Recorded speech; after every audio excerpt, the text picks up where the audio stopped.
सामने हो मंजिल तो रास्ता मत मोड़ना, हौसला हो दिल में तो हौसला मत तोड़ना। कदम कदम पर मिलेंगी मुश्किलें आपको, कदम कदम पर मिलेंगी मुश्किलें आपको। आसमान छूने के लिए ज़मीन को मत छोड़ना। जय हिंद दोस्तों, मैं हूं विनय कुमार। स्वागत करता हूं आप लोगों का आपके अपने यूट्यूब चैनल विनय सर कोचिंग में। दोस्तों, हमने अपने पिछले वीडियो में बताया था पास्ट इंडेफिनिट टेंस का इंटरोगेटिव सेंटेंस, ठीक है। यूज टू का प्रयोग, यूज टू का प्रयोग, ये सब बता दिए थे। अब हम शुरू करने जा रहे हैं एक नया टेंस, पास्ट कंटिन्यूस, ठीक है दोस्तों।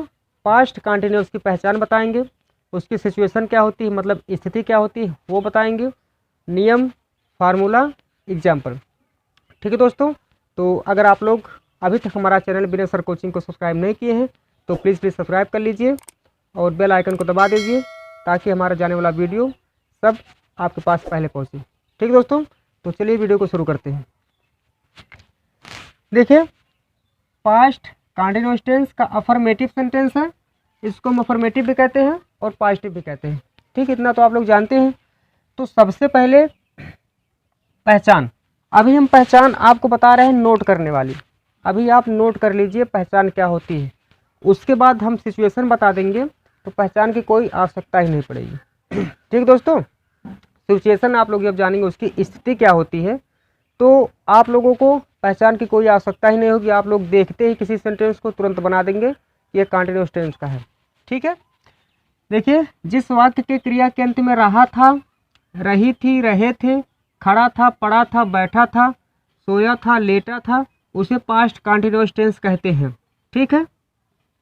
जिस वाक्य की क्रिया के अंत में रहा था, रही थी, रहे थे, खड़ा था, पड़ा था, बैठा था, सोया था, लेटा था, उसे कहते हैं पास्ट कंटीन्यूअस टेंस। ये हो गई हमारी पहचान लिखने वाली, नोट करने वाली।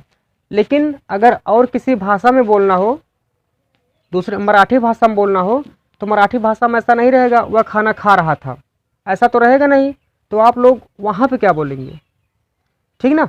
अब इंग्लिश क्या है, एक लैंग्वेज है, तो इंग्लिश एक लैंग्वेज, उसमें हमको किसी सेंटेंस को बनाना है, ट्रांसलेट करना है इंग्लिश में, किसी भी हिंदी सेंटेंस को या कोई भी सेंटेंस हो उसको हमको इंग्लिश में करना है। तो ऐसा तो है नहीं कि आपको हमेशा ही मिलेगा रहा था, रही रहे थे, ऐसा तो मिलेगा नहीं। तो इसलिए आप लोगों को समझना जरूरी है सिचुएशन, उसकी स्थिति क्या होती है, कब हम कंटिन्यूस में बनाएंगे, ठीक है। तो अब हम बताने जा रहे हैं सिचुएशन। इस पहचान का कोई मतलब ही नहीं बचेगा आप अगर आप लोग सिचुएशन जान लिए तो। देखिए, action on going, action on going मतलब क्या होता है कि काम चल रहा हो। अब काम चल रहा हो तो कहाँ, पास्ट में, पास्ट में। अब पास्ट में जैसे वह कल खाना खा रहा था, वह खाना खा रहा था, इसकी बात हो रही है, मतलब पास्ट में कंटिन्यू हो, पास्ट में जारी हो, ठीक है। जैसे मान लीजिए इसमें इसकी सिचुएशन होती है कि आप लोग आँखों से पास्ट में कुछ देखें, जैसे हम कल देखें कि कुछ बच्चे मैच खेल रहे थे, वह खाना बना रही थी, वह अपनी किताब पढ़ रही थी, ठीक है। तो हमने देखा है, जो हमने देखा है पास्ट में वही चीज़ हम आज बता रहे हैं। जैसे हम पास्ट इंडेफिनिट में बताए थे कि जो चीज़ हो चुका है वो भी पास्ट में हो गया, जो काम खत्म हो गया पास्ट में, वह खाया था, वह कल खाया था, ठीक, वो 2 दिन पहले खाया था। तो यही सब चीज़ है, इसमें हमको बताना है कि वह खाना खा रहा था, वह कल खाना खा रहा था, ठीक है। तो यही चीज़ है, इसकी सिचुएशन यही होती है, इसकी स्थिति यही होती है, इसका कंडीशन यही होता है कि पास्ट में कोई काम क्या जारी था, प्रोसेस में था, ठीक ना। पास्ट में कोई काम प्रोसेस में था, उसी को हम कहते हैं पास्ट कंटीन्यूअस टेंस। तो पहचान के क्या मतलब, मान लीजिए मैं कल खाना खा रहा था, तो लास्ट में आ गया रहा था, ये भी हो गया पहचान। लेकिन आप लोगों को पहचान नहीं बता रहेगी तो आप लोग को उसकी स्थिति जान लेंगे कि खाना खा रहा था, इसका मतलब पास्ट में बात हो रही है, तो पास्ट कंटिन्यूस हो गया, ठीक है। दोनों तरह से आप लोगों को बता दिए हैं, आप लोगों को जो आसान लगे उसको समझिए। फिलहाल आप लोगों को समझना है सिचुएशन क्या होती है, क्योंकि टेंस अगर पढ़ेंगे सिचुएशन के हिसाब से तो कभी गलती होगी नहीं, भविष्य में कभी जीवन में गलती नहीं हो सकती। पहचान में रहेंगे तो पहचान में बहुत इधर उधर हो जाएगा, लेकिन अगर आप लोग स्थिति जानेंगे तो कभी कोई गलती नहीं होगी, हमारी गारंटी है, ठीक है। चलिए अब इसके आगे देखते हैं नियम क्या होता है। You we they, you we they के साथ वर का प्रयोग करते हैं और मुख्य क्रिया में आईएनजी लगाते हैं। इसमें देखिए आई जो होता है बहुवचन नहीं होता, एक वचन होता है।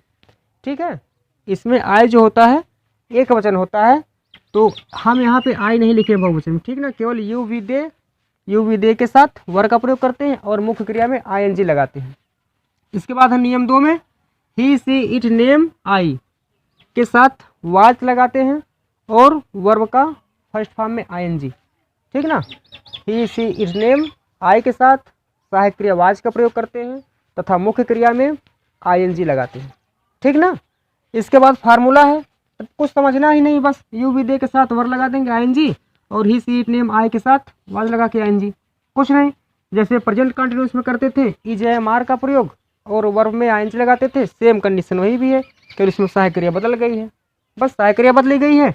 और यहाँ पे आई जो है एक वचन में रखेंगे। हम बताए थे कि आई जो होता है पास्ट कंटिन्यूअस में एक वचन होती है, बताया था आप लोगों से हम।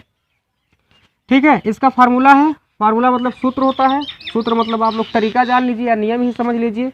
फार्मूला किसी का कब किसको कहाँ लगाते हैं, ठीक ना। सबसे पहले लगाएंगे सब्जेक्ट, उसके बाद वाज या वर्ब से कोई भी, ये तो होता है एक वचन के लिए वाज और ये होता है बहुवचन के लिए, जानते हैं बहुवचन के लिए। और मुख्य क्रिया में आईएनजी लगाना है सबके साथ, चाहे एक वचन हो चाहे बहुवचन हो चाहे 15 वचन हो चाहे जितना हो, आईएनजी लगाना ही लगाना है, चाहे लाखों लोग हों चाहे एक लोग हों, लेकिन हमको मुख्य क्रिया में आईएनजी लगाना ही लगाना है। वो मैटर यहाँ पर है कि हम वाज लगाएंगे कि वर लगाएंगे, बात इसकी, ठीक ना, लेकिन ये तो बदलेगा ही नहीं। इसके बाद ऑब्जेक्ट लगाना, जो भी ऑब्जेक्ट हो। तो यहाँ पर हम एग्जाम्पल भी दे दिए हैं। एग्जाम्पल में है मेरी माँ खाना बना रही थी, मेरी माँ खाना बना रही थी। तो सबसे पहले हमको लगाना है सब्जेक्ट। सब्जेक्ट हम बताए थे कि निकलता कैसे है, कोई भी सेंटेंस हो उसमें आप कर लीजिए कौन। अब बताइए कौन खाना बना रहा था, मेरी माँ, तो मेरी माँ हो गई सब्जेक्ट, क्योंकि मेरी माँ ही खाना बना रही थी। तो मेरी माँ का हो जाएगा English my mother, my mother. अब मेरी माँ एक ही है तो एक वचन है, तो वाज, माई मदर वाज। आप कुकिंग भी कर सकते हैं, प्रिपेयरिंग भी कर सकते हैं, कुकिंग फूड, ठीक है, my mother was cooking food. इसके बाद है उसका भाई गाना गा रहा था। देखिए इसमें सब्जेक्ट निकालेंगे, कौन गाना गा रहा था, उसका भाई, तो उसके भाई के लिए हम लगा देंगे चाहे तो हिज और चाहे तो हर, दोनों में से कुछ भी लगा सकते हैं, चाहे हिज चाहे हर। तो अगर हर लगाएंगे तो फीमेल हो जाएगा मतलब लड़की, और हिज लगाएंगे तो मेल मतलब लड़का बाज हो जाएगा, ठीक ना। तो कुछ भी लगा सकते हैं, क्योंकि यहाँ पे दिया नहीं है उसका भाई गाना गा रहा था, ये नहीं दिया, केवल उसके भाई के बारे में दिया गया है। अब लड़की का भाई था कि लड़का का भाई था ये नहीं पता, तो आप लोग इस दोनों में से कुछ भी लगा सकते हैं, कोई दिक्कत नहीं। तो हम लगा रहे हैं हिज, हिज ब्रदर, तो हिज ब्रदर एक ही है। अब ऐसा नहीं उसके भाई गाना गा रहे थे, ऐसा नहीं है, ऐसा होता तो वर लगाते बहुवचन हो जाता। यहाँ पे है उसका भाई, इसका मतलब एक ही है, ठीक है। तो हिज ब्रदर एक वचन है तो वाज, देखिए हो गया सब्जेक्ट, वाज लगा दिए एक वचन के लिए, क्रिया में आईएनजी। इसमें क्रिया क्या है, गाना गा रहा था, गा रहा, ठीक ना। तो सिंग मीन्स होता है गाना, इसमें आईएनजी लगाएंगे, सिंगिंग ए सॉन्ग। बस तुम कल अपनी किताब पढ़ रहे थे, देखिए तुम कल अपनी किताब पढ़ रहे थे, तो इसका मतलब है तुम ये है, तुम बहुवचन है, तुम बहुवचन है तो इसके साथ लगाएंगे वर। यू, वर को हम वेयर भी बोल सकते हैं, यू वेयर। रीड मीन्स होता है पढ़ना, यू वर रीडिंग, यू के साथ अपने के लिए योर बुक और यस्टरडे।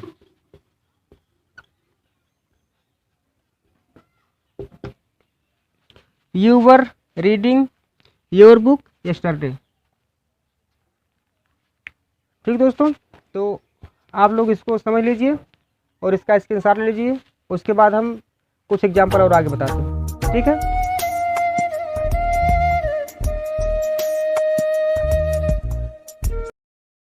चलिए दोस्तों देखते हैं और कुछ एग्जाम्पल। पहला एग्जाम्पल है, वह कल शाम को क्रिकेट खेल रहा था। अब बताइए कौन खेल रहा था? वह। तो ही के साथ वाज लगाना है। इसमें क्रिया क्या है? खेलना। He was playing the cricket कल शाम को, तो यस्टरडे इवनिंग। यस्टरडे यहाँ लिख दीजिए इवनिंग, ठीक ना। इसके बाद है, तुम उसको पढ़ा रहे थे। कौन पढ़ा रहा था? तुम। यू के साथ वर लगाएंगे। टीच मीन्स होता है पढ़ाना, इसमें लगाएंगे यानी teaching. You were teaching him. Radha बाग में नाच रही थी। कौन नाच रहा था? राधा। तो Radha was dancing in the garden, ठीक ना। इसके बाद है, हम अपना काम कर रहे थे। कौन कर रहा था? हम कर रहे थे। तो हम होता है प्लूरल नंबर, बहुवचन। बहुवचन के साथ लगाते हैं वर। वर को हम कह सकते हैं वेयर। तो वी वेयर या वी वर। डू मीन्स होता है करना, इसमें लगाएंगे आईएनजी, वी वर डूइंग। अपना काम, अब वी के साथ अपने के लिए आवर लगता है, आवर वर्क। इसके बाद है, वह उसे गाली दे रहा था। कौन दे रहा था? वह। ही के साथ लगाएंगे वाज।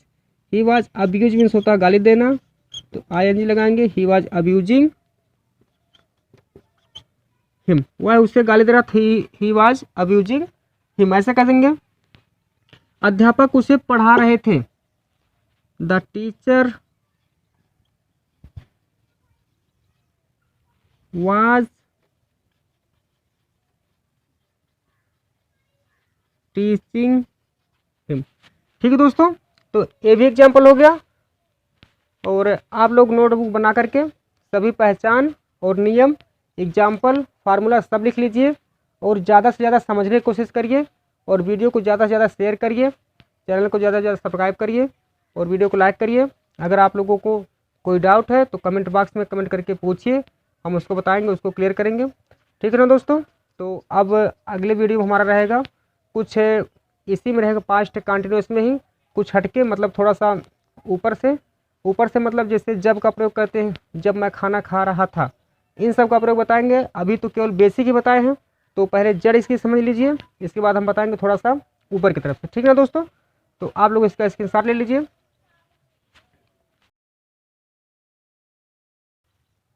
थैंक यू दोस्तों। उम्मीद करते हैं जो भी हम पढ़ाए हैं आप लोगों को अच्छे समझ में आ गया होगा, आप लोग इसको नोट कर लिए होंगे। ठीक है, तो फिर मिलेंगे अपने अगले वीडियो में। तब तक के लिए हंसते गाते खेलते मुस्कुराते रहिए। जय हिंद, वंदे मातरम।